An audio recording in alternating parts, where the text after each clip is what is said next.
एक बार की बात है, महात्मा बुद्ध प्रवचन दे रहे थे। प्रवचन में आसपास के बहुत से लोग शामिल थे। सभी लोग ध्यान से बुद्ध को सुन रहे थे। कुछ देर में प्रवचन समाप्त हो गया। लोगों ने बुद्ध को प्रणाम किया और अपने अपने घर को चल पड़े। पर एक युवक वहां पर बैठा रह गया। बुद्ध की नजर उस युवक पर पड़ी तो वे पूछ बैठे, क्या बात है वत्स, कोई जिज्ञासा है क्या? युवक बुद्ध के पास गया और प्रणाम करके बोला, प्रभु, बहुत उलझन में हूं। जितना इस बारे में सोचता हूं उतना ही उलझ जाता हूं। कैसी उलझन है वत्स? बुद्ध ने प्रश्न किया। युवक हाथ जोड़कर बोला, प्रभु, यह संसार कितना विशाल है। संसार में लाखों करोड़ों लोग निवास करते हैं। उनमें भी एक से बढ़कर एक विद्वान, कलाकार, योद्धा। ऐसे में उन सबके बीच मुझ जैसे सामान्य प्राणी का क्या मूल्य है? युवक की बात सुनकर बुद्ध मुस्कुरा दिए। वे बोले, तुम्हारी जिज्ञासा का उत्तर मिल जाएगा, पर इसमें थोड़ा सा समय लगेगा। क्या तब तक मेरा एक छोटा सा काम कर सकते हो? प्रभु, यह तो मेरे लिए गर्व का विषय है कि मैं आपके काम आ सकूं। युवक ने पुनः अपने हाथ जोड़ दिए। आप आदेश करें प्रभु। बुद्ध ने युवक को एक चमकीला पत्थर देते हुए कहा, तुम्हें इस पत्थर का मूल्य पता करना है, पर ध्यान रहे, इसे बेचना नहीं है, सिर्फ मूल्य पता करना है। जैसी आज्ञा प्रभु। कहते हुए युवक ने बुद्ध से वह पत्थर ले लिया। उसने एक बार फिर से उन्हें प्रणाम किया और बाजार की ओर चल पड़ा।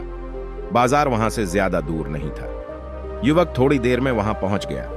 वह सुबह का समय था, इसलिए बाजार अभी ठीक से लगा नहीं था। वहां पर इक्का दुक्का दुकानदार ही थे। युवक ने जिज्ञासावश इधर उधर नजर दौड़ाई। उसे एक पेड़ के नीचे एक दुकानदार नजर आया। वह आम बेच रहा था।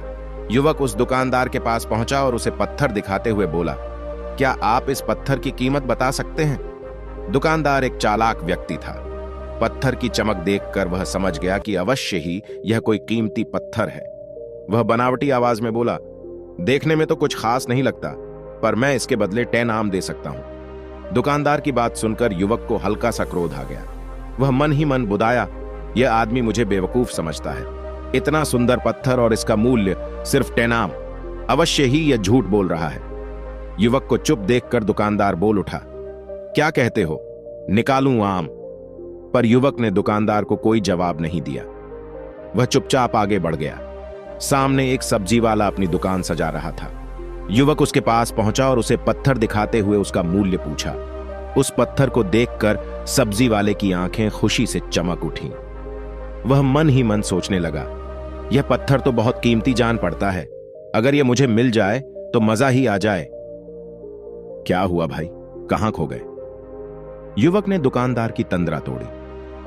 सब्जी वाला चौंकता हुआ बोला, कुछ नहीं कुछ नहीं, मैं तो बस मन ही मन इसकी कीमत की गणना कर रहा था। वैसे मैं इस पत्थर के बदले एक बोरी आलू दे सकता हूं। सब्जी वाले के चेहरे की कुटिलता देखकर युवक समझ गया कि यह दुकानदार भी मुझे मूर्ख बना रहा है। मुझे किसी और से इसका मूल्य पता करना चाहिए। यह सोचता हुआ युवक आगे बढ़ गया। सब्जी वाला दुकानदार ने युवक को पीछे से आवाज लगाई, क्या हुआ भाई? अगर आपको यह मूल्य कम लग रहा है तो बताएं तो सही, मैं इसे बढ़ा दूंगा। पर युवक ने उसकी बात पर ध्यान नहीं दिया।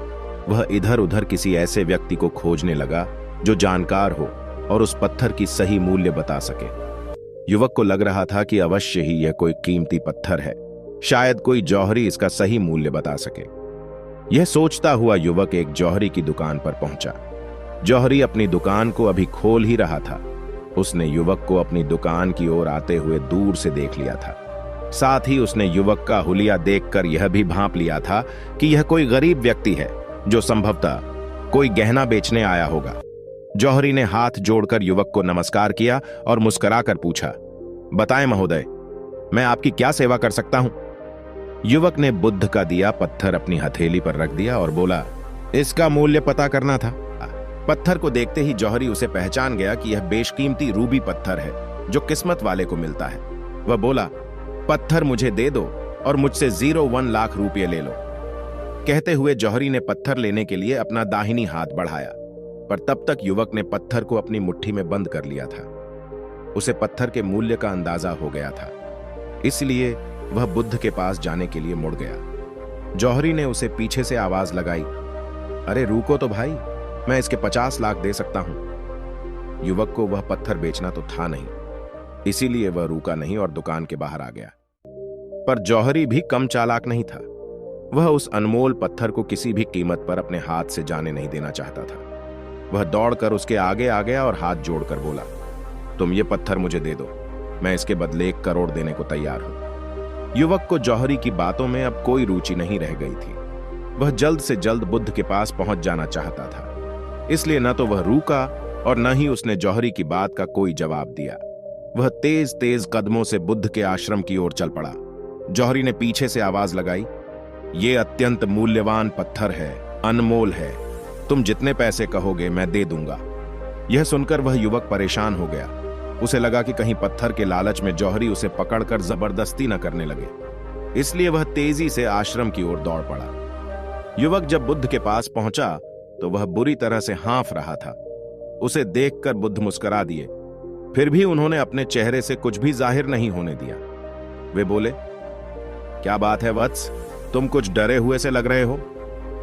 युवक ने बुद्ध को प्रणाम किया और सारी बात कह सुनाई। साथ ही उसने वह पत्थर भी उन्हें वापस कर दिया। बुद्ध बोले, आम वाले ने इसका मूल्य 10 आम बताया, आलू वाले ने 1 बोरी आलू और जौहरी ने बताया कि यह अनमोल है। इस पत्थर के गुण जिसने जितने समझे उसने इसका मूल्य उसी हिसाब ने लगाया। ऐसे ही यह जीवन है। प्रत्येक व्यक्ति खान से निकले हुए एक हीरे के समान है जिसे अभी तराशा नहीं गया है। जैसे जैसे समय की धार व्यक्ति को तराशती जाती है, व्यक्ति की कीमत बढ़ती जाती है। यह दुनिया व्यक्ति को जितना पहचान पाती है उसे उतनी ही महत्ता देती है। कहते हुए बुद्ध एक क्षण के लिए रुके, फिर बोले, किंतु आदमी और हीरे में अंतर यह है, हीरे को कोई दूसरा तराशता है और व्यक्ति को अपने आप को स्वयं ही तराशना पड़ता है। और जिस दिन तुम अपने आप को तराश लोगे, तुम्हें भी तुम्हारा मूल्य बताने वाला कोई ना कोई जौहरी मिल ही जाएगा।